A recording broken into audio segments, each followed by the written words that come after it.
Welcome to the Tech Blog Writer Podcast, your guide to future tech trends and innovation in a language you understand.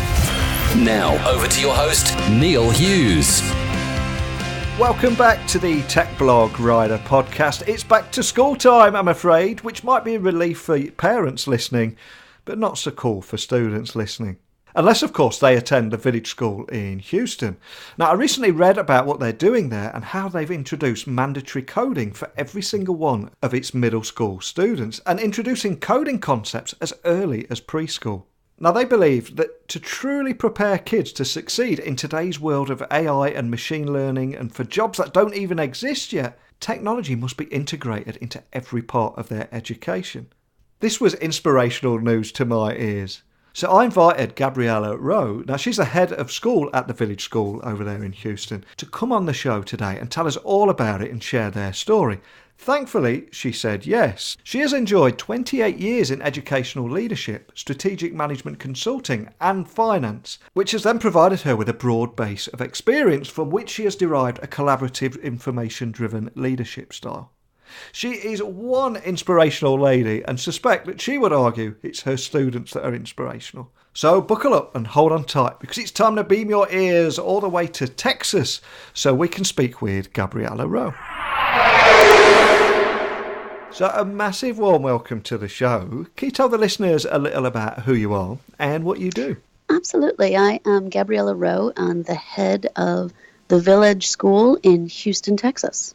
Now, I've said here on this show that one of my biggest concerns is that traditional education is arming kids with skills for jobs that won't actually exist when they leave school. So when I read how the village school in Houston has mandatory coding for every single one of its middle class students and also introduces coding concepts as early as preschool, I had to get you on the show today. So can you tell me the story behind this fantastic and forward-thinking initiative that you've got there?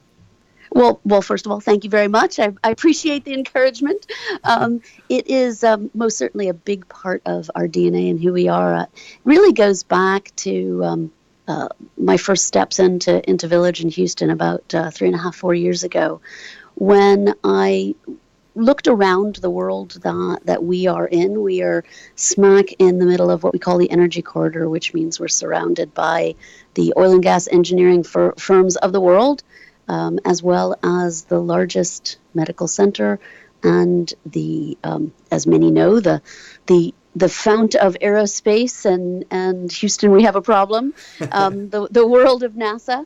And it really caused me to step back and think about not just why we educate, but what are our hopes and dreams for the educational process for the children that we teach today. And the first thing that, of course, has caused me to look back and see how much has happened in our world over the last even 10 or 15 years.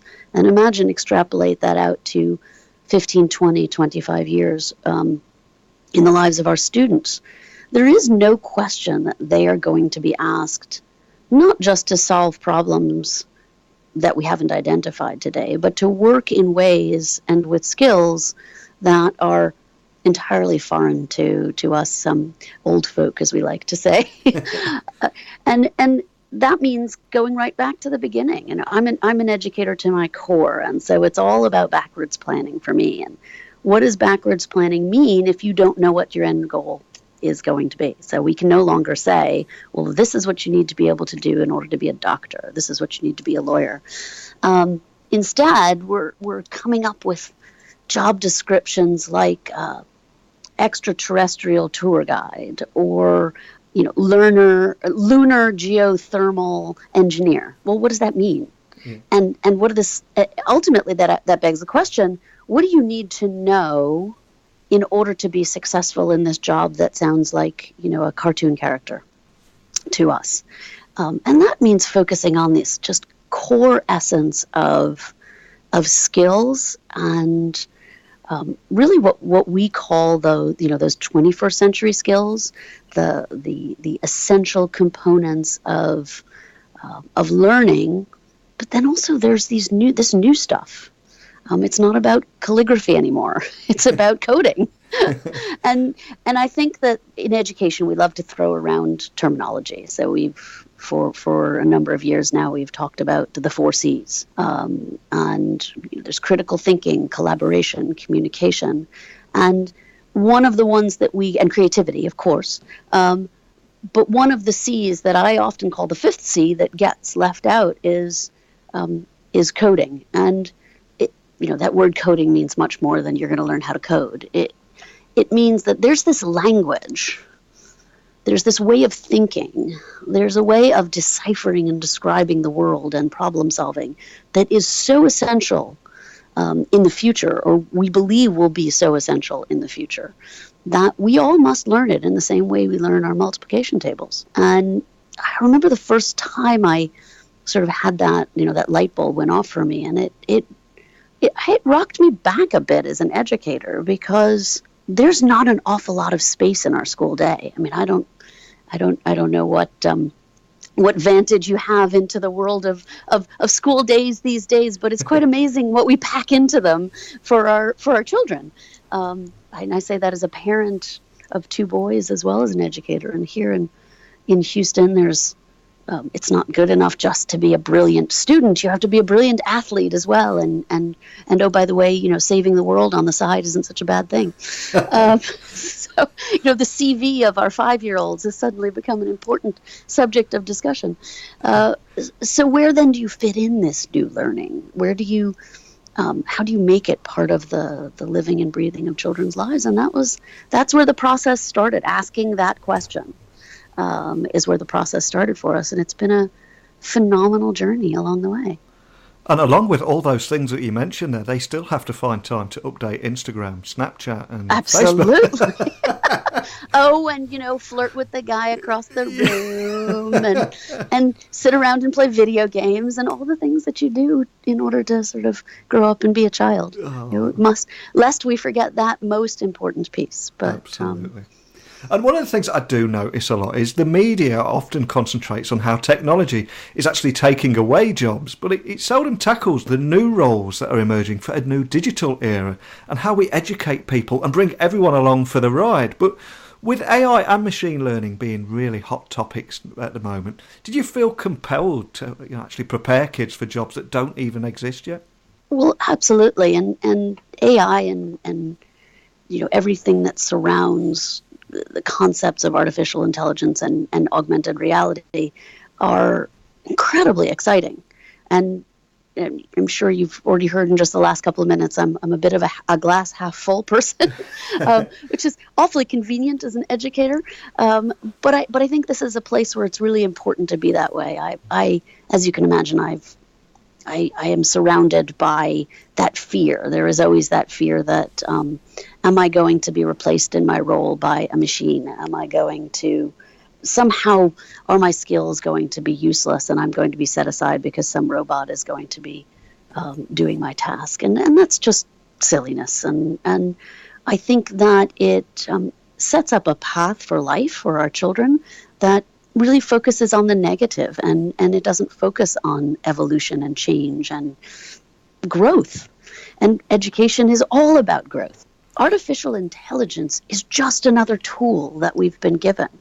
I was at a demonstration last week where artificial intelligence was being, or augmented reality through the use of artificial intelligence, was being used to show a surgeon what the tumor that they were going to be operating on the brain might look like, and gave them the opportunity to go in and do that surgery in an augmented reality world where, oh, by the way, they killed the patient 12 times before they got to a place where they felt successful, where they could go in and be successful. And when the flight simulator was invented, nobody said pilots are no longer going to be necessary. When autopilot was put on airplanes, we didn't say, well, that's it. It's all over. This career is gone down the drain.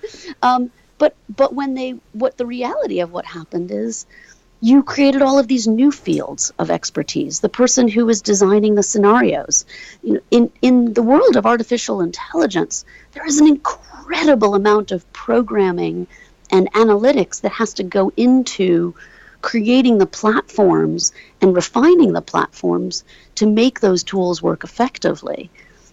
Those fields are empty at the moment. They're wide open. And what a tremendous opportunity for our young people.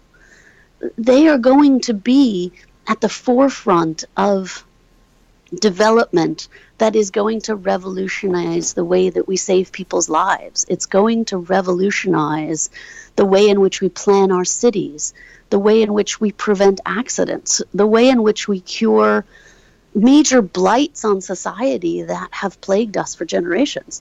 That is not something that we should fear going forward. That's something that we should be teaching our children to prepare for so that we can revel in their success when we're, sitting in our rockers having a cup of tea in our old age. And hopefully that's where we all are. But with a robot serving us, of course. Oh, of course.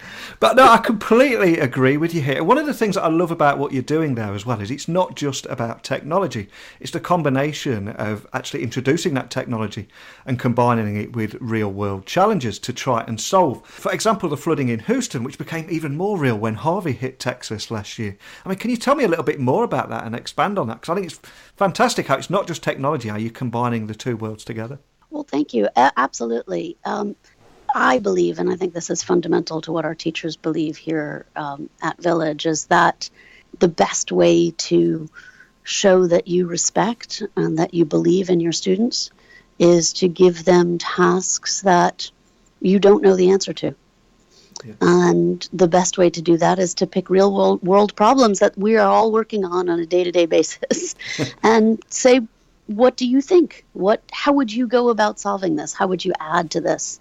And the takeaway from a student in that, of course, is that I mean something. I matter. My thinking matters. This isn't just play. One of the expressions that I hope to forever eradicate from any school that I'm part of is, I'm going to do blank when I grow up. Every human being has the ability to provide meaning and purpose in life from the moment they come onto this planet. And that is particularly true of our young people. And when you get into the upper grades of, sort of our 9th, 10th, 11th, 12th graders in the American system, these are young adults who have skills and have knowledge and have intelligence that can really, and new ways of thinking that can really change the paradigm. So who better to put those problems in front of? In Houston, what better problem to present them with than one that plagues us more in the last 2 years than ever before. But water is a big problem here. And the origin of this was last year. We have a wonderful collaboration with MIT, and the Village School is part of a greater group of schools on North Anglia Education, and we're very fortunate to be able to partner with MIT on a variety of different curricular things. But one of those is that we do sort of problem challenges with them every year. And last year's challenge was for us to solve for something in our community that we felt was really difficult, that was really getting in the way of our community being able to grow and thrive. And the children are the ones who picked flooding. And it reminded me, as it always does, never ever underestimate young people. And we said, of all the things that you could pick, why flooding? And they said that it was the thing that they thought had caused the most useless loss of life and property in Houston in their experience. And I was so proud at that moment. Of them, of course. Yeah, quite rightly too. I mean, it's just because they want to make a difference, and actually, it's fantastic. And you're right in what you said a few moments ago, that I think certain aspects of the media don't give the children and the youth of today the credit that they deserve, do they? No, I don't think they do, and I think that it is this Gen Z group. They are very impact oriented. It matters to them terribly that if they are going to invest of themselves, that they are making a difference in the world. And not from an ego perspective, but because they have grown up in a world that has had some bumps. They've seen Their parents go through the Great Recession. They have seen terrorism all around them. They're post 9/11 babies, and they see the world and life as something that is a gift that they have to give back as they grow. And what I have seen in giving them these real world problems to solve is that you don't just get them present and doing the way you would want them to in school. You get 150% of them. You get that extra passion. You get that bit that might have gone to a video game instead.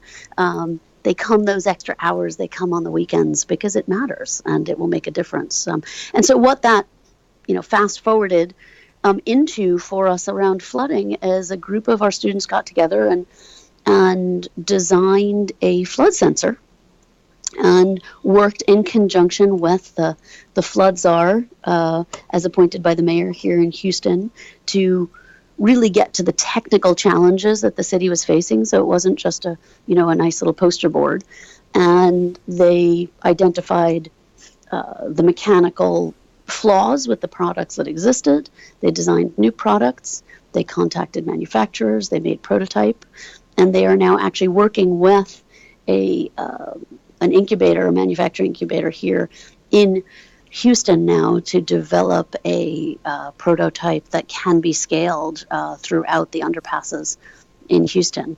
And another group designed a crowdsourcing app along with that enabled individuals who were going out driving, sort of like Waze, to know where underpasses were flooding and where they needed to be staying away from. And it could actually give them readings of depth of water in different places. So that's, those are really viable, meaningful solutions.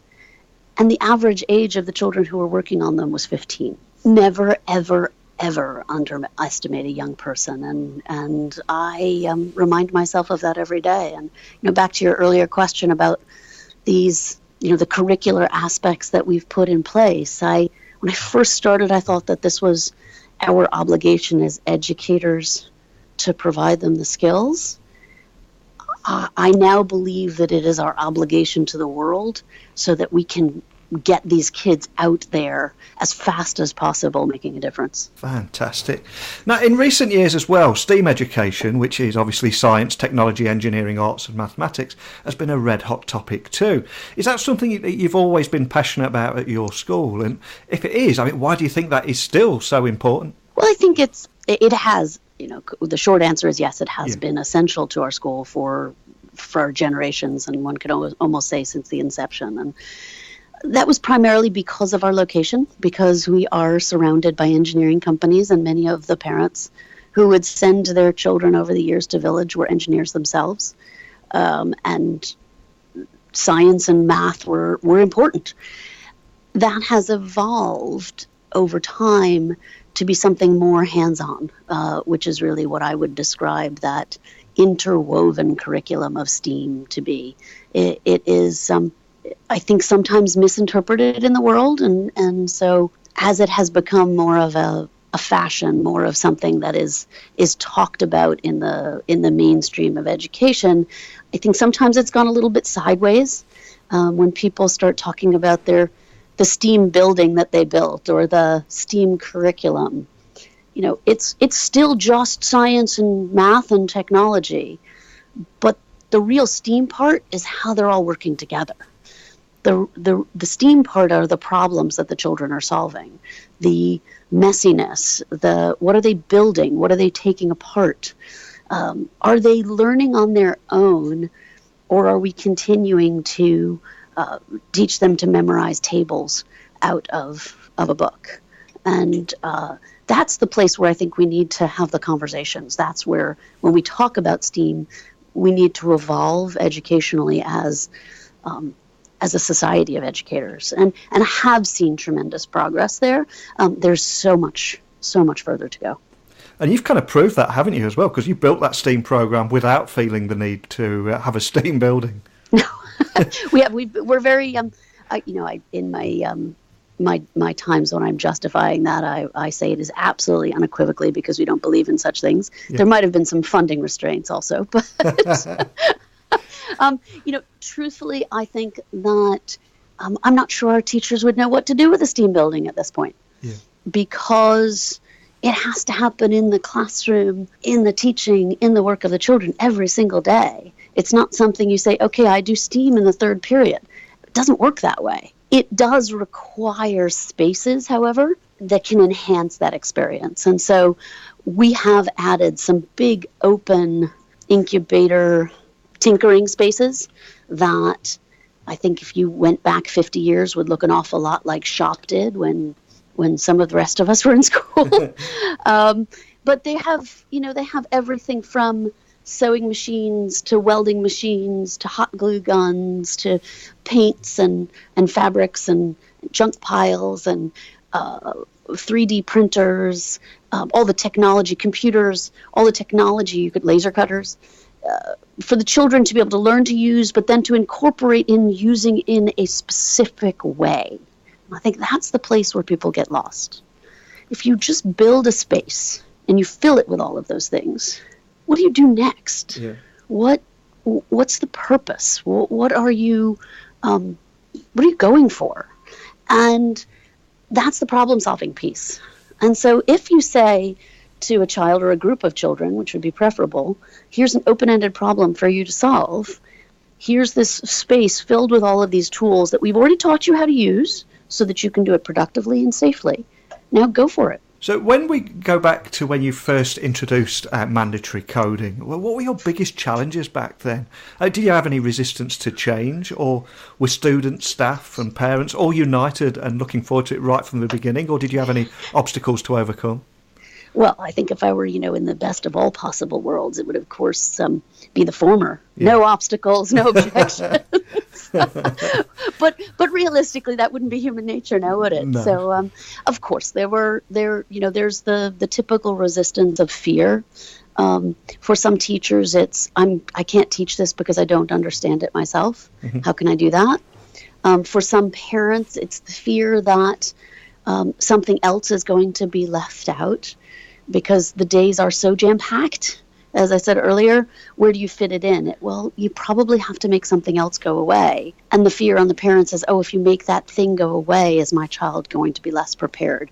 I know you've told me they need this other thing, but how do I know? Because it's different than how I grew up. And so then the next change, sort of difficulty, is changing the school day, changing the approach, making things more open-ended. In order to make this kind of coding work and also the project-based learning work that we do work effectively, you have to have more block periods. You have to extend the scope and the runway of learning. That takes a change management process in and of itself. Then, of course, there's the outcomes piece.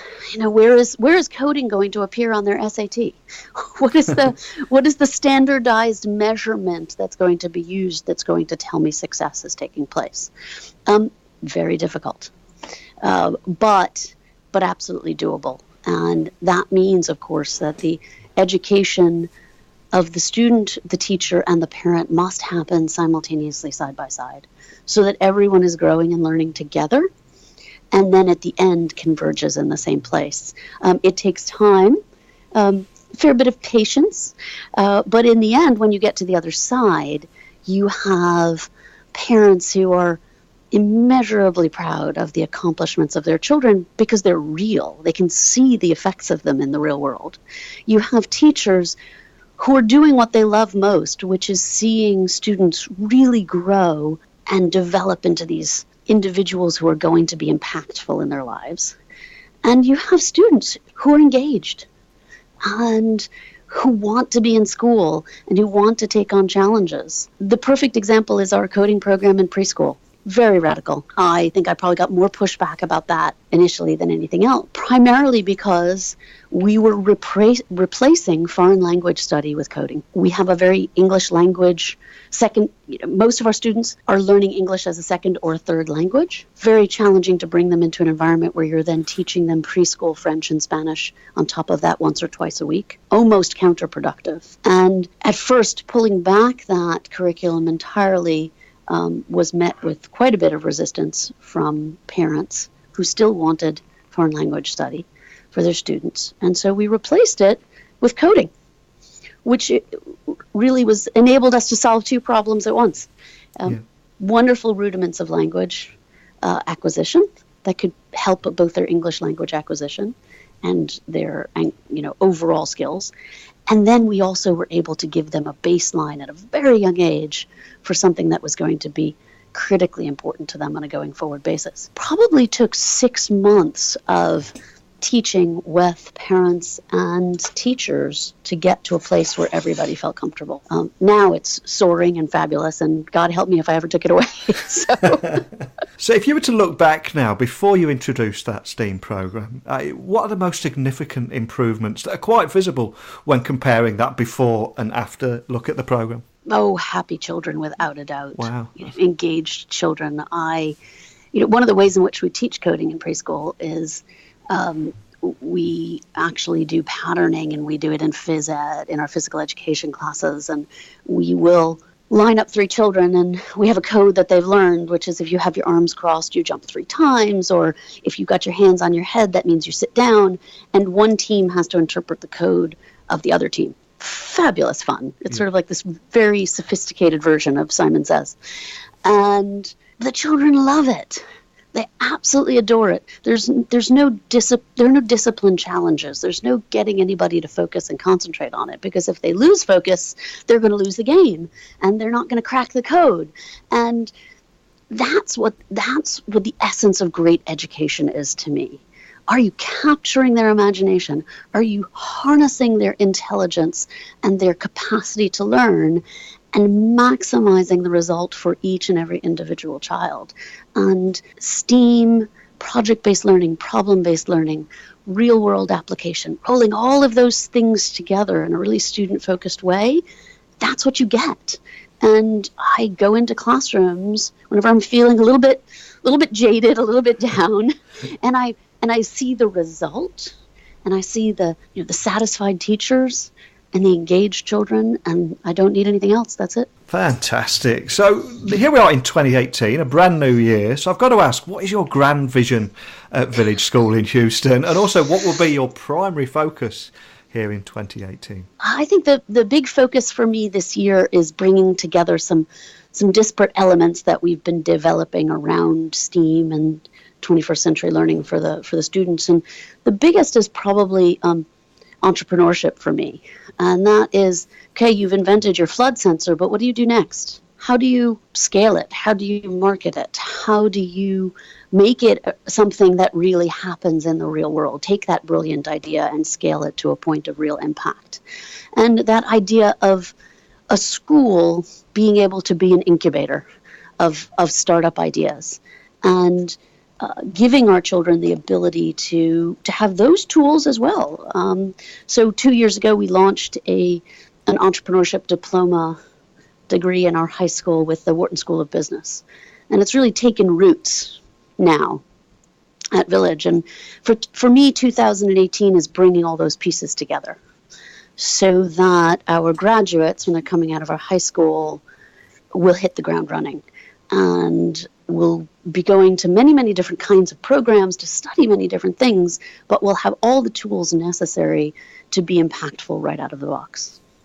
So if we have any teachers, students or parents listening to this episode and our conversation anywhere in the world right now who are feeling inspired by our conversation, where can they find out more information about your journey, what you've achieved, and also the best method of contacting either yourself or a member of your team? Well, I would first and foremost go right to our website, villageschool.com here in Houston, Texas. I am also on LinkedIn under Gabriella Rowe. I welcome and look forward to hearing from parents, educators, and students from around the world. look me up, reach out, message me. I do it all myself, and so I will message you right back, and really look forward to hearing you. And anyone who wants to continue that conversation, anyone who has ideas, feels inspired by this, I would love to hear from you.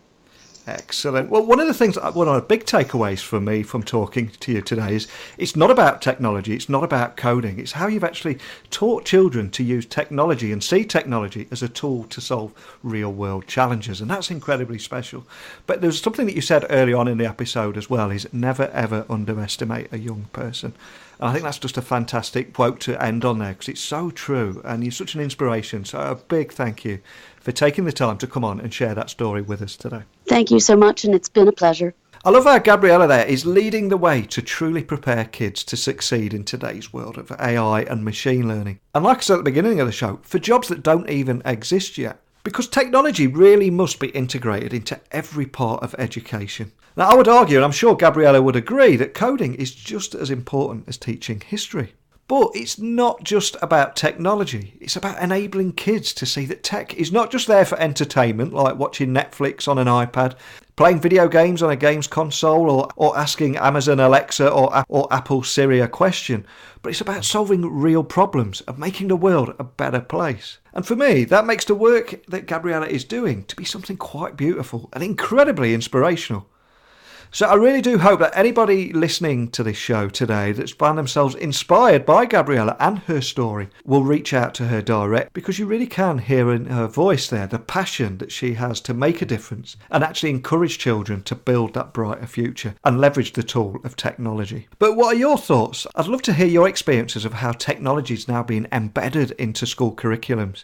And if it isn't, what do you think they can do better? And if you do reach out to Gabriella and she does help you too, please get in touch, let me know. So you can listen to today's episode and all our other episodes with accompanying blog posts over at techblogwriter.co.uk/podcast. And if you're on a desktop PC, you'll also find a little widget there which will allow you to record a voice message and have me play it on the next episode, where I will try and answer your questions or play your thoughts and opinions, entirely up to you. Equally, you can send me an email at techblogwriter@outlook.com or catch me on Twitter at Neil C. Hughes. Having spoken to Gabriella there, it seems that Houston, we haven't got a problem at all. So it's time, I had to get that joke in, I'm sorry. So for those reasons alone, I'm going to go and prepare for the next episode. So a big thank you for listening, and until next time, don't be a stranger. Thanks for listening to the Tech Blog Writer Podcast. Until next time, remember, technology is best when it brings people together.